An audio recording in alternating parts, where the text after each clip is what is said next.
News India 27 नव्या पिढीचं नवं माध्यम। खासदार गोडसे यांच्या प्रयत्नातून शासनाकडून उपलब्ध झालेल्या निधीतून होणाऱ्या सिडको परिसरातील प्रस्तावित 13 विकास कामांचे भूमिपूजन आज मोठ्या उत्साहात संपन्न झाले।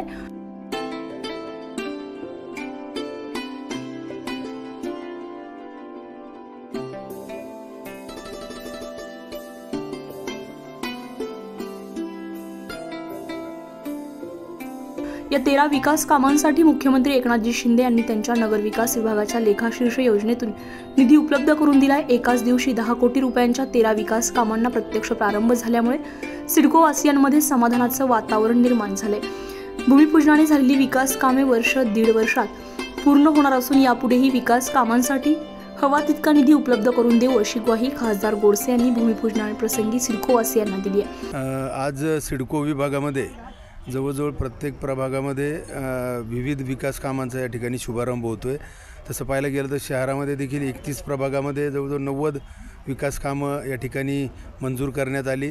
खऱ्या अर्थानं लोकसभा सदस्य म्हणून बिल अमेंडमेंट आणि कायदे बनवणं हा मुख्य उद्देश असतो, परंतु आपल्या राज्याचे मुख्यमंत्री शिंदे साहेब असतील, उपमुख्यमंत्री फडणवीस साहेब असतील, अजितदादा असतील यांनी लोकप्रतिनिधींना ज्यावेळेस कोणी मतदान करतं निश्चित काही ना काही त्यांचं देणं असतं आणि म्हणून त्या माध्यमातून राज्य शासनाच्या नगरविकास खात्याच्या माध्यमातून असो किंवा ग्रामविकास 25-15 असो किंवा पर्यटनाच्या माध्यमातून असो, जलसंधारणच्या माध्यमातून अशा विविध योजनेच्या माध्यमातून कुठले ना कुठले कामं या ठिकाणी दिली आणि खऱ्या अर्थानं मी त्यांचे या आपल्या नाशिककरांच्या वतीनं आपल्या राज्याचे मुख्यमंत्री शिंदेसाहेब, फडणवीस साहेब आणि अजितदादा यांचं मनापासून या ठिकाणी आभार व्यक्त करतो आणि निश्चित इतरही जे काही मोठमोठे नाशिक विकासाच्या सर्वांगीण विकासासाठीचे जे कामं आहेत, विमानसेवा असेल, नाशिक पुणे रेल्वे असेल, मेट्रो असेल,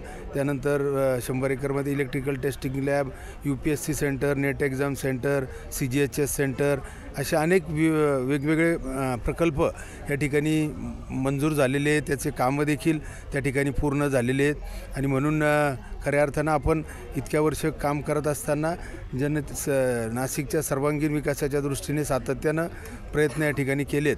आपण निश्चित या कार्यक्रमाच्या निमित्तानं सर्वांना या ठिकाणी शुभेच्छा।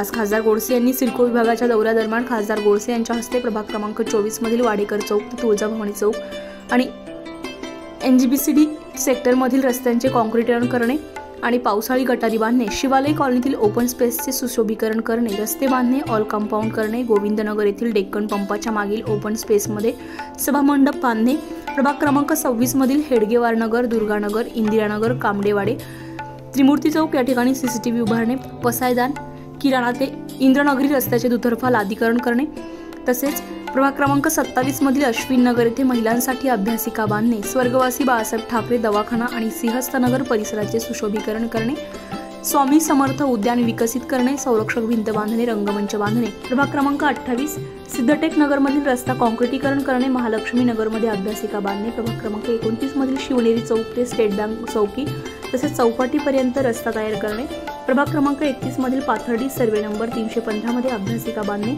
गामणेमाळा परिसरात क्रिटिंग बँक ट्रॅक उभारणे, चेतनानगर येथे सामाजिक सभागृह बांधणे आणि सुशोभीकरण करणे, इंदिरानगर येथील सर्वे नंबर 867/2 मध्ये संरक्षण भिंत बांधणे या कामांचे भूमिपूजन संपन्न झाले। यावेळी शिवसेनेचे संपर्क प्रमुख गणेश कदम, जिल्हाध्यक्ष अनिल ढिकले, महानगर प्रमुख प्रवीण तिम्मे, नगरसेवक श्यामकुमार साबळे, भगवान दोंदे, गोविंद घुगे, मुकेश सहाणे, दीपक दातीर, नगरसेविका प्रतिभा पवार, कावेरी घुगे, किरण गामणे, छायाताई देवांग, संगीता जाधव, मंदाकिनी जाधव, सुवर्णा मटाले आदी मान्यवर उपस्थित होते।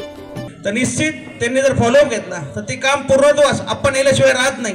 आपणची एक मोठी ख्याती आहे। आपण साधं प्रेस आपलं जे आहे का जिथं प्रेसमध्ये आपण जर बघू तर अक्षरशः अशी परिस्थिती होती का तिथलं जर काम बंद झालं असं तिथल्या जसं HLची परिस्थिती होती सेम तशी परिस्थिती प्रेसमध्ये सुद्धा झाली होती।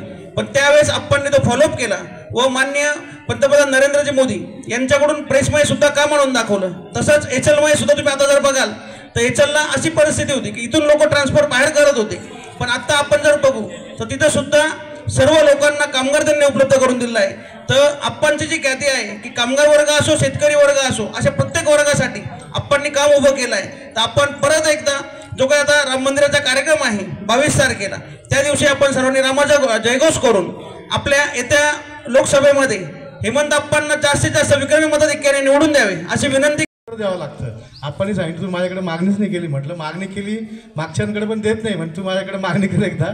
आप्पाला मी स्वतः पत्र दिलं. आपले हे होते सुजित आपला महाजन, आणि आप्पांनी लगेच आपल्या ह्या कामासाठी जवळ 50 लाख रुपये मंजूर करून घेतले. म्हणजे सांगायचं आहे की बघा, नासडी ते पाथडी एवढ्या परिसरामध्ये जर बघितलं तर खासदाराचं हे काही काम दिसत नाही. मध्यंतरीच्या काळामध्ये शोभाताईंबरोबर आम्ही काम करायचो. शोभाताईंनी सुद्धा एवढे कामं केले ते वडाळ्यामध्ये मध्ये हॉस्पिटल असेल किंवा सिडकोमध्ये संकुल असेल, खूप मोठ्या प्रमाणात कामं केले ते. म्हणजे लोकांना दिसणारे कामं आहे. कारण काय होतं की ग्रामीण भागामध्ये तुम्ही करताच, पण शहरामध्ये पण आम्हाला समोरच्याला दाखवायला काम पाहिजे ना. आणि हे एवढं मोठं काम तुम्ही सांगितल्यामुळे ठीक आहे. आता बाकीच्यांना खासदाराला सांगितलं असतं आपल्याला त्यांनी 10 लाखाच्यावरती पैसेच नसते दिले, पण आप्पांनी जवळजवळ आपल्या भागासाठी जवळजवळ 4 कोटी उपलब्ध करून दिले. म्हणजे 2.25 कोटी रुपये आपल्या गामने ग्राउंडसाठी ट्रॅकिंगला दिलेले आहे. आणि दुसरं जर बघितलं तर मागच्याच 8 दिवसापूर्वी आपल्या राजूनगर वसाहतीमध्ये जवळजवळ आप्पा त्या ठिकाणी आपलं 4000 मतदान आहे. आणि त्या वस्तीमध्ये सुद्धा मी 3 पंचवार्षिकमध्ये ज्या ठिकाणी ते काम केलं त्यानंतर दुसरं कुठलंच काम नाही झालं, कारण तो प्रभाग कट झाला. त्या ठिकाणी सुद्धा राजूनगर वसाहतीमध्ये आपण 20 लाख रुपयाचं काम आपणकडनं मंजूर करून घेतलं. कारण की पावसाळ्यामध्ये त्या लोकांचे एवढे हाल होतात. सनीबाई तुम्ही बघितलेलं आहे, तर ते आपण 20 लाखाचं सुद्धा काम आपण सांगितलं तुम्ही त्याचं काम चालू करून टाका. कारण की मी आता बाहेर आहे, तर आपण मागच्याच हप्त्यामध्ये त्या ठिकाणी नारळ फोडून ते कामसुद्धा चालू करून टाकलं राजूनगर वसाहतीमध्ये. त्याच्यामुळे आपल्याकडे ज्या ज्या असे मोठे भूखंड असेल त्या ठिकाणी आपण जर आपल्या पद्धतीने काही सुचवलं की आपल्याला हे काम करायचं तर आम्ही आपण सांगू शकतो. आमच्या मनाने कामं करण्यापेक्षा आपण जर सुचवलं ते काम आपण नक्कीच आपल्याला सांगून त्यांच्या बाजूला करता येईल. आपल्याकडे जवळजवळ आणखी 2-4 मोठमोठे ओपन बेस आहे. इकडे याच्या बाजूला पण सदिच्छा नगरला सुद्धा 5-6 एकर जागा आहे. त्यासाठी पण आपण आपल्या भागामध्ये काही चांगल्या याच्या कलादालनसारखी आपले एखादी महाकविता कालनसारखी एखादं सभागृह बांधता येईल का. त्या ठिकाणी जागा जर असेल, आता काय होतं की बऱ्याच वेळेला जर बघितलं की जागा असतात पण त्या ठिकाणी नियोजन बरोबर होत नाही. आमचा हा भागात जर बघितला आपण एवढ्या पद्धतीने या ठिकाणी कार्यक्रम चालतात. खऱ्या अर्थाने आम्ही तुमचे खूप आभारी आहे. कार्यक्रम यशस्वी करण्यासाठी संजय चुंबळे, सोमनाथ बोराडे, लीलाधर पाटील, पवन दातीर, एकनाथ नवले, सौ पूजा महाजन युवती सेना उपजिल्हाप्रमुख शुभम पाटील, शैलेश कारले, अमोल वराडे, अमेय जाधव आदींनी परिश्रम घेतले. न्यूज इंडिया मराठीसाठी हेमंत काळमेघसह अश्विनी पुरी, नाशिक.